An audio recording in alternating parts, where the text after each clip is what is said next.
a couple minutes after 6 if I get everybody to make their way to the table.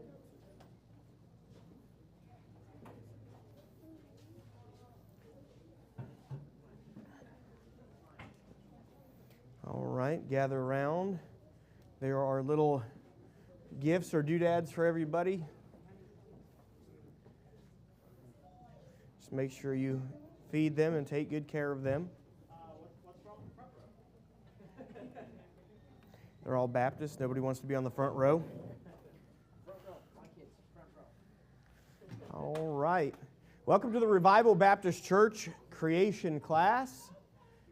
So here at Revival Baptist Church creation class, where we learn about God's creation and glorify Him because of the wonders that we see. The chapter we're going through this year is Psalm chapter number 8. And our memory verse from last month, Psalm 8, verse 5, "For thou hast made him a little lower than the angels and hast crowned him with glory and honor." So anybody that has that one memorized, you get to reach into the prize box. Its contents are growing and expanding at an exponential rate. So I think after class, anybody that's ready, we can do it. All right, this month's Bible verse, Psalm 8:6. "Thou madest him to have dominion over the works of thy hands. Thou hast put all things under his feet." So have that one ready for next month, or really it'll be the end of this month. All right, we are already at lesson number 6, and let's find out what it will be.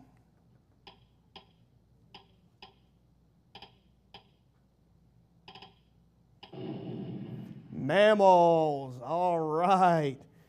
What exactly is a mammal? Does anybody know? Great. We're fixing to learn.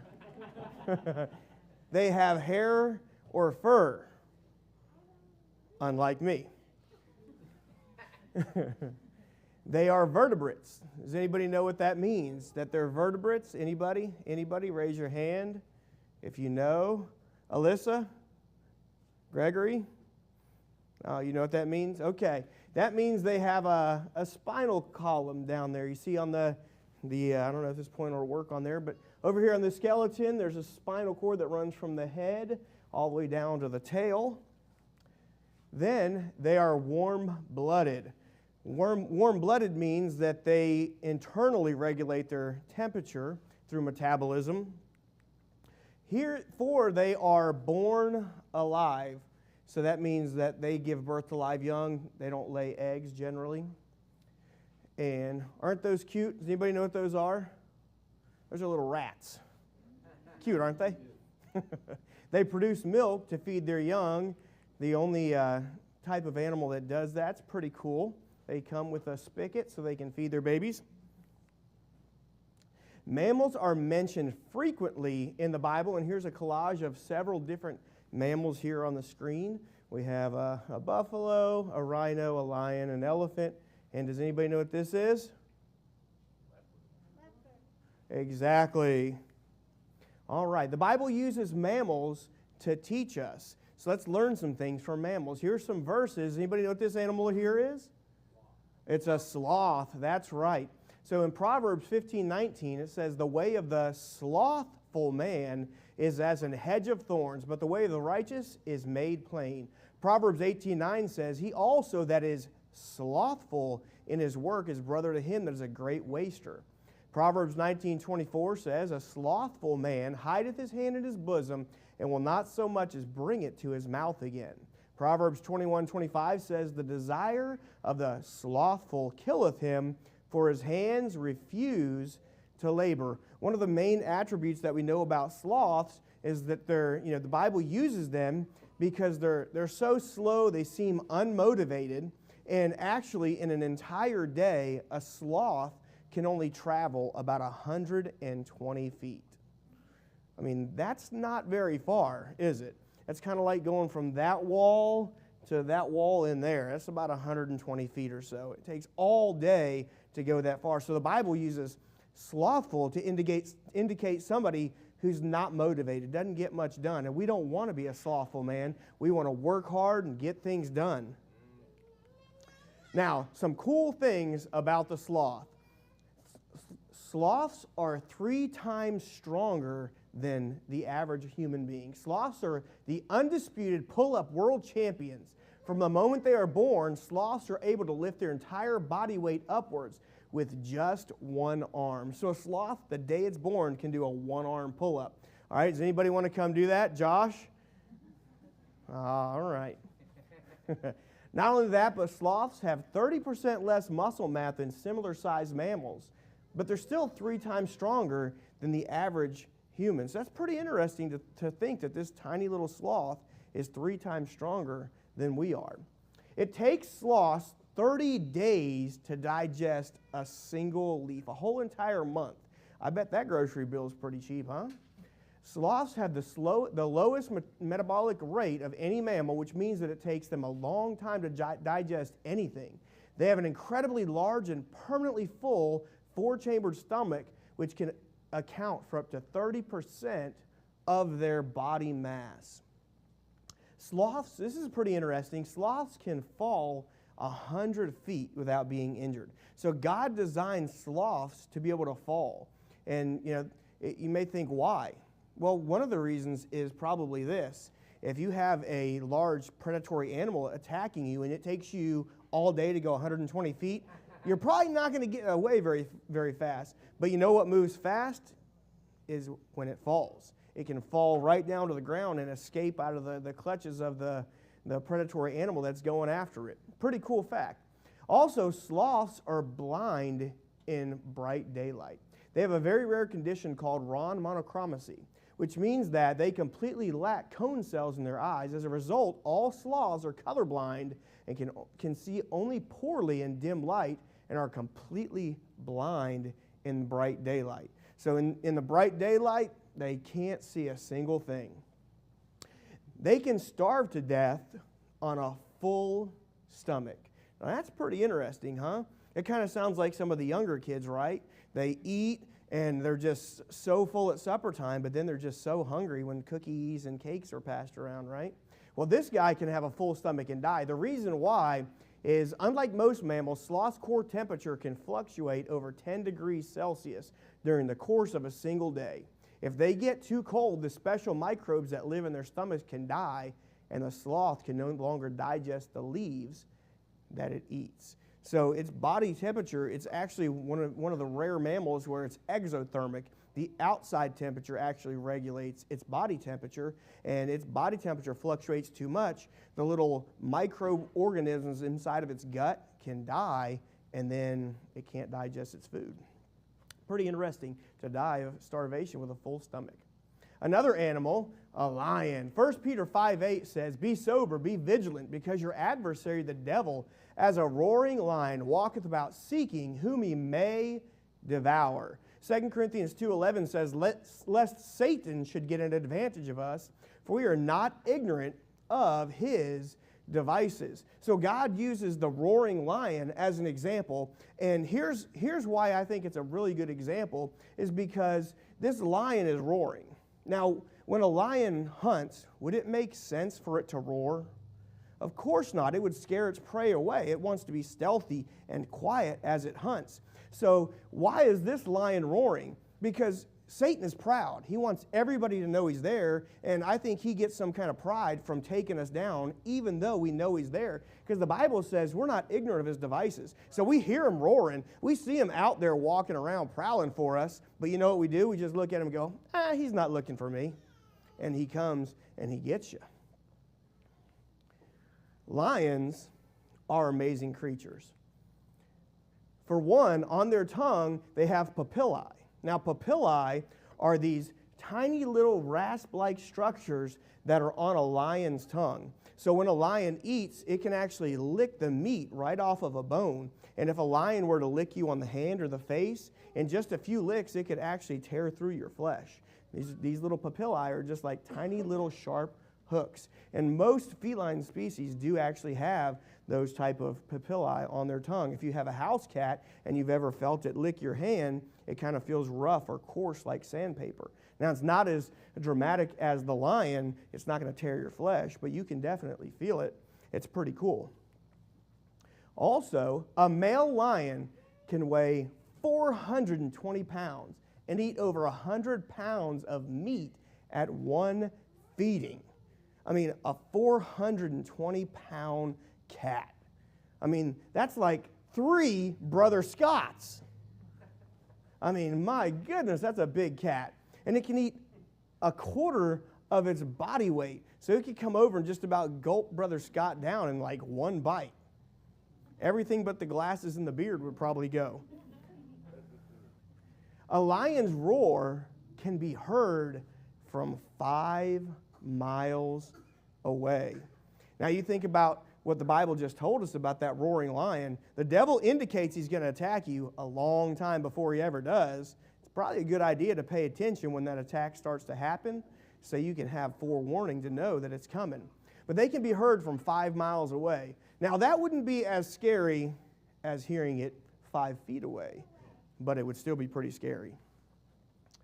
A lion can run for short distances at 50 miles per hour. Could you imagine being on this guy's lunch ticket when he's running at you at 50 miles per hour? I mean, this road that's going right out here is around 55 miles an hour. So as you see those cars going by, a lion can run just about that fast for short distances. That's pretty amazing.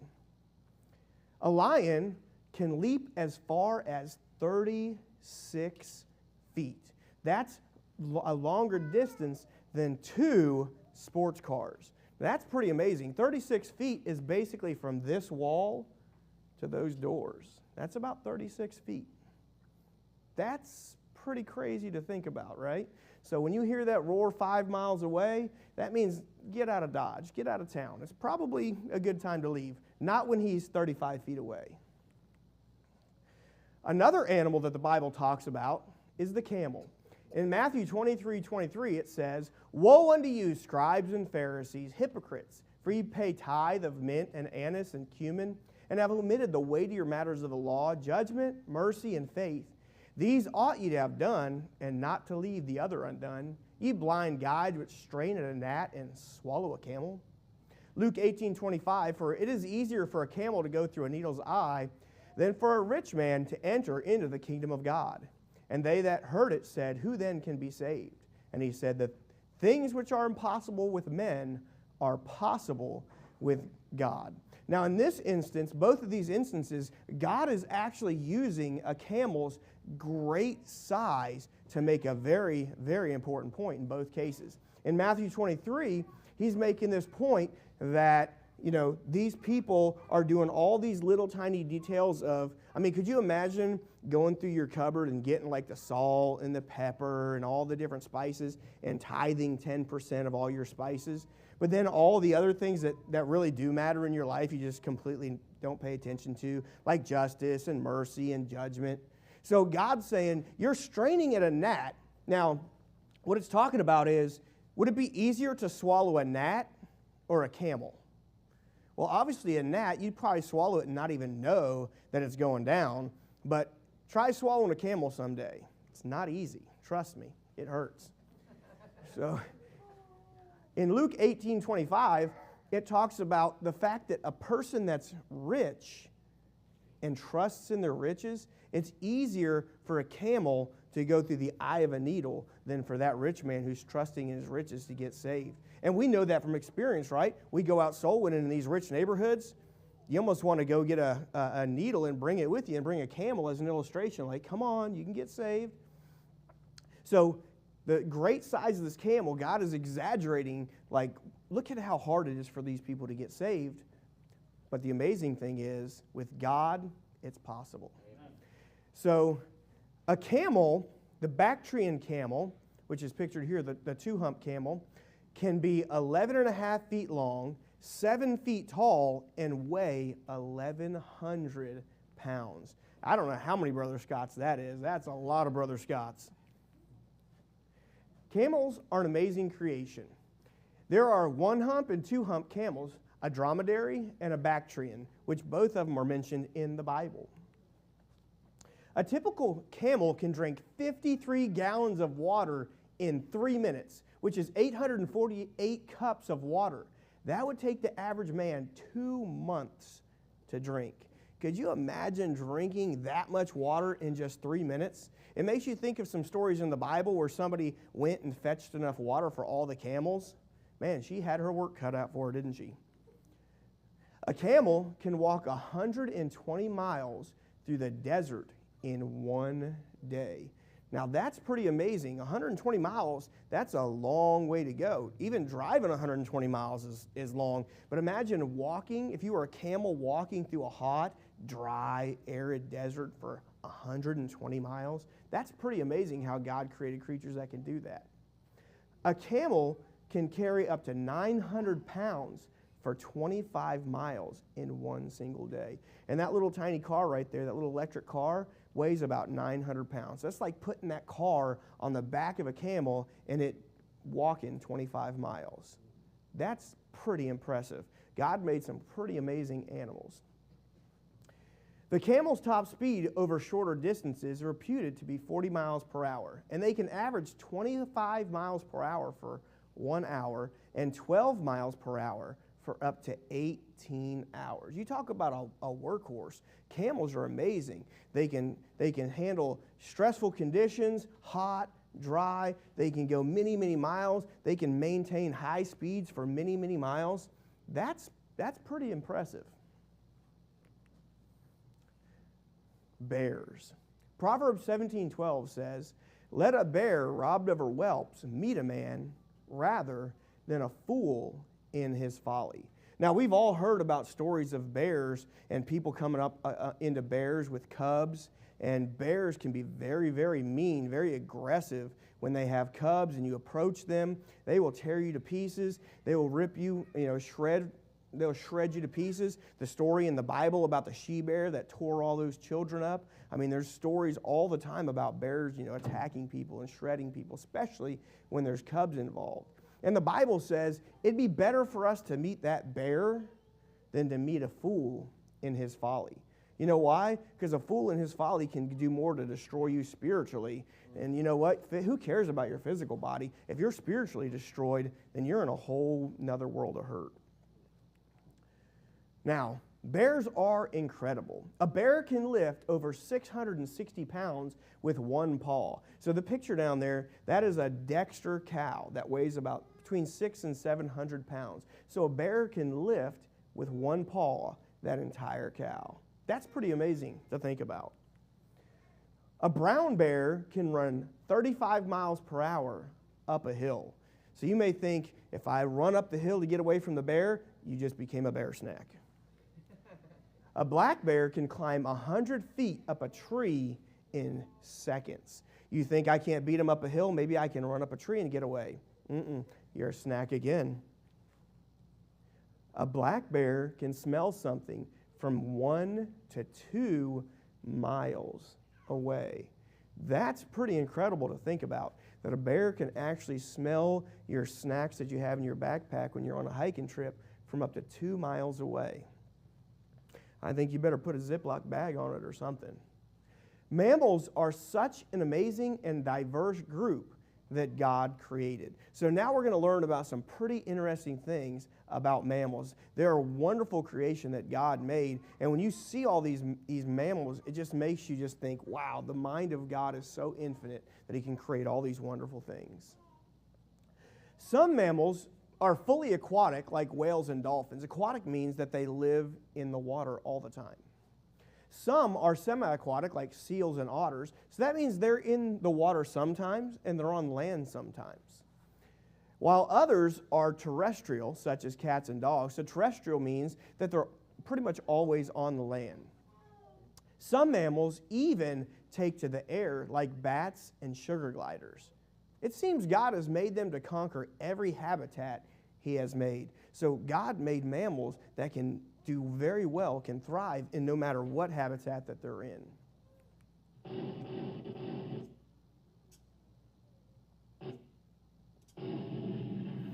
Here's some fun facts about mammals. This is utterly amazing. A milk cow named Gigi in Brooklyn, Wisconsin produced 8,700 gallons of milk in 1 year. That's amazing. That's enough milk for a person to drink for 483 years at the average of 18 gallons per person per year. One cow made that much milk. Is that not incredible? The largest animal in the world is a blue whale. Now, whales are actually mammals. You know, they have fur or hair. They actually have hair, and they have vertebrates. They're warm-blooded, and they give birth to live young, and they're aquatic mammals. An adult blue whale can grow to 98 feet or even more in length and weigh an amazing 400,000 pounds. That is incredible. That's as much as 30 elephants or 2,500 Brother Scotts. That is pretty incredible. Now, the world's smallest mammal on the other end of the spectrum is this little bat. It's called the bumblebee bat. It's the smallest mammal in the world, weighing in at only 2 grams. That is the weight of a dime. Wow, that's pretty incredible, isn't it? I mean, I wouldn't mind having a little bat like that as a pet, right? That'd be pretty cool. Now we're going to talk about marsupial mammals. Does anybody know what a marsupial is? Without looking and cheating, does anybody know what a marsupial is? They have a pouch. That's right. So a marsupial is a mammal that gives birth to its young while still in the fetal state. So they give birth to their young, but their young are just so tiny, so small, anywhere from 12 days gestation up to 5 weeks gestation. And then they'll give birth to this teeny tiny little fetal animal. And it must then travel to the pouch of its mother where it will continue to grow.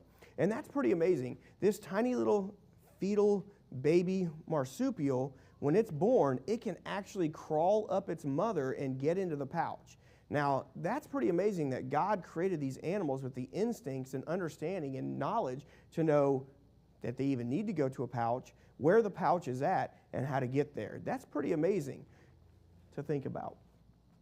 There are over 250 varieties of marsupials worldwide, most of which are found in Australia. There is only one indigenous marsupial in North America, the Virginia possum. How many of you have ever seen a possum? Raise your hand if you've seen a possum.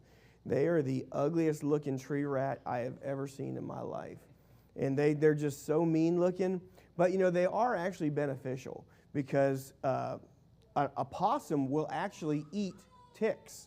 So they're very beneficial to have in your area. Now, if you have chickens or any other small animals, they'll also eat those too. But they do eat ticks. They'll eat many thousands of ticks in a year. So they are good to have around.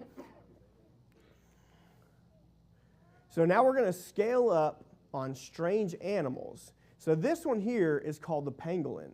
Now, that guy looks pretty cool. He is a mammal. He does have a little bit of hair in between those scales, but he does have scales. He's an armored little animal. The pangolin is one of the strangest and coolest mammals that we see in God's creation. They are covered with armor plating made of keratin, the same thing that makes up fingernails, hair, and horns. So they have all these scales covering their entire body, and they're really cool. When they feel threatened, they roll up into a ball, and they're pretty much an impenetrable little ball of keratin scales. They're a very amazing animal, and their diet mainly consists of ants and termites and those types of things. Now, the winner and still champion for the strangest mammal in the world. I want you guys to guess. Who wants to take a guess at what the strangest mammal is? Does anybody know? Ah, there, I heard it. Ezra said the platypus. That's right, the platypus. Now that is a crazy looking creature. The platypus is found only in Australia. They are mammals with a duck-looking bill, webbed feet, venom spur, and they lay eggs. So this mammal kind of likes to break all of the rules of being a mammal. So why is it a mammal? I'm not really sure, but they classify it as a mammal. So if you look on the front of the platypus, it has like a duck bill, and it actually has electric sensors built inside of that, so that when it's underneath the water, it actually feels around, and it can feel electrical impulses from things like crayfish or little animals that are going around on the bottom of the water. And they have webbed feet, which helps them to swim very, very well through the water. They also, the males of the species, also, if you look at the top right, they have a little spur on their back leg, and that little spur is a venom spur. So it's the only mammal that actually has a venomous spur, so it can actually inject venom into somebody that's trying to attack it. That's pretty amazing. And if you look down at the bottom on this left-hand side over here, this guy or this lady actually lays eggs. There's only a couple of animals that are mammals that lay eggs. The platypus is one, and the echidna is the other one. So that is pretty cool that a mammal can actually lay eggs. So it kind of breaks all the rules of being a mammal, even though it is a mammal. I guess it's got fur, and it's got a backbone, and it's warm-blooded, so that's why they still classify it as a mammal. But they're really quite amazing animals. God just took all kind of pieces and parts and just put them all together and said, let's just do this. Now, the thing that we've all been waiting for is the mystery box. Now, we know we don't have a deer in there. And does anybody know what this is? It's a sad little fox. But he's a fox nonetheless. This is a polar bear, baby polar bear that I killed in Alaska a few years back. He was attacking my fox. Just kidding. So, without further ado, we're going to see what is inside of this mystery box here.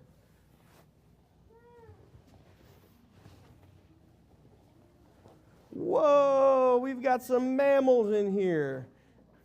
See here, we have a couple of rabbits. They have fur. They have a spinal cord. They are warm-blooded. They give birth to live young. And they're fuzzy and snuggly and soft. So I think Brother Scott, if he's up to the task, is going to pull one out. And he's going to take it around. And anybody that wants to feel how soft a little bunny is, they can do that.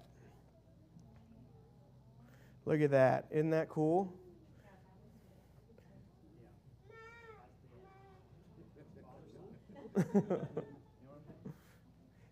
Rabbits are pretty impressive animals.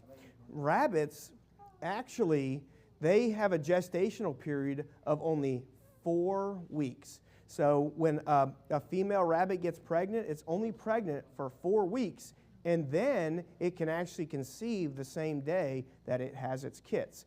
So baby rabbits, they call... I know, you want to get out and be passed around too. A baby rabbit is called a kitten. Pretty cool, huh? So when a mother rabbit has babies, they're called kits. They kit. And now rabbits are one of the most prolific animals out there. And I know this from experience. And so do all my neighbors. Anyways, so they say that if you have just one pair of rabbits, a male and a female, and you just let them breed, and every single kit survives. Every single baby rabbit survives. In a year, you can have 1 billion rabbits. That's pretty cool, isn't it? Because they're not too particular, so the male rabbit will pair up with even its own offspring. There's not really any genetic problems when that happens, so they can very prolifically, very quickly reproduce themselves. And there was a mathematician named Fibonacci, and he actually came up with a mathematical sequence called the Fibonacci sequence after the reproductive habits of rabbits, is what they say. But if you've had a chance to pet the rabbit, how many of you guys pet the rabbit? Is that your first time ever petting a rabbit? Anybody? I know it's not your first time petting a rabbit.